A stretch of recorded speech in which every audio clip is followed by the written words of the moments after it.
Hello everyone! Happy Sunday! So, ang topic natin ngayon about God. Okay. Kunting oras lang to guys. Si God kasi, marami kasi nagsasabi, meron ba talagang Panginoon? Yes, totoo. May Panginoon. Andyan talaga si Lord. At lahat tayo mahal na mahal ni Lord. Wala siyang pinipili. Lahat.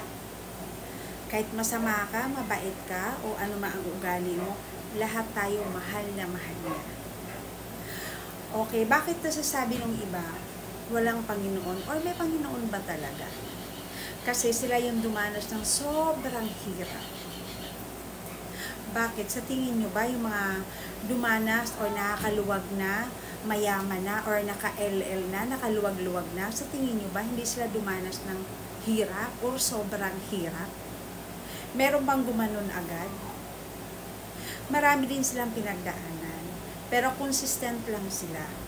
Basta nandito si God sa'yo, nasa puso mo si Lord, mahal na mahal ka niya. Dahil lahat niya tayo anak, lahat tayo mahal, wala siyang pinipili kung sino yung tinutulungan niya.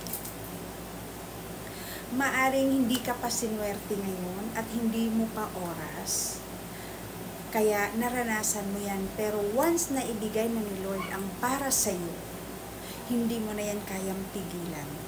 Kaya huwag mong sabihin kung may Panginoon ba talaga. Dahil nandyan talaga, totoong totoo at napakabait ni Lord. Napakabait niya.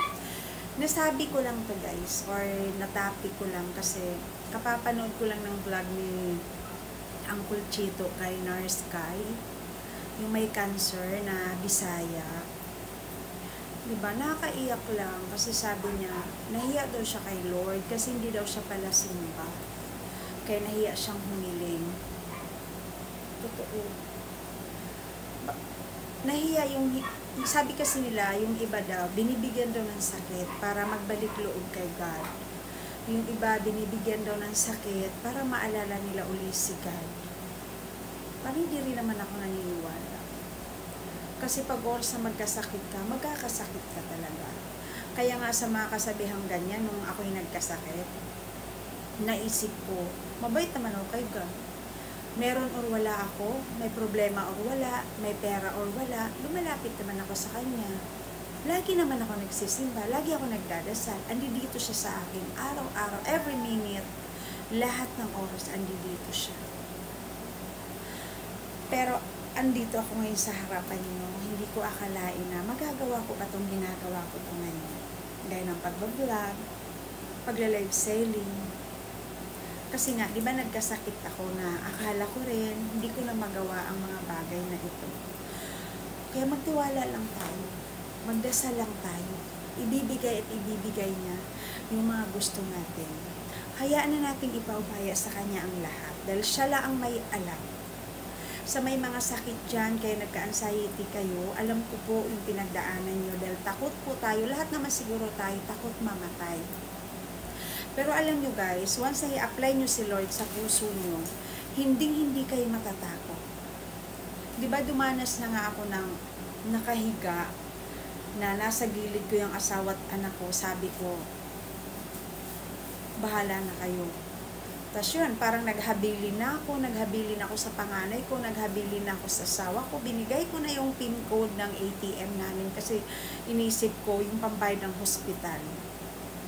Dahil ang sakit, walang oras, walang araw at hindi mo ginusto, kusang darating po yan. Pero dahil sa Kanya, thank you Lord,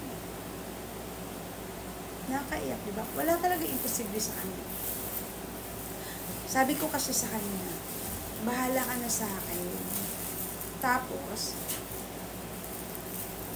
kung pwede lang, wag muna. Kasi, hindi pa kaya ng bunso ko. Na alagain pa yung bunso ko.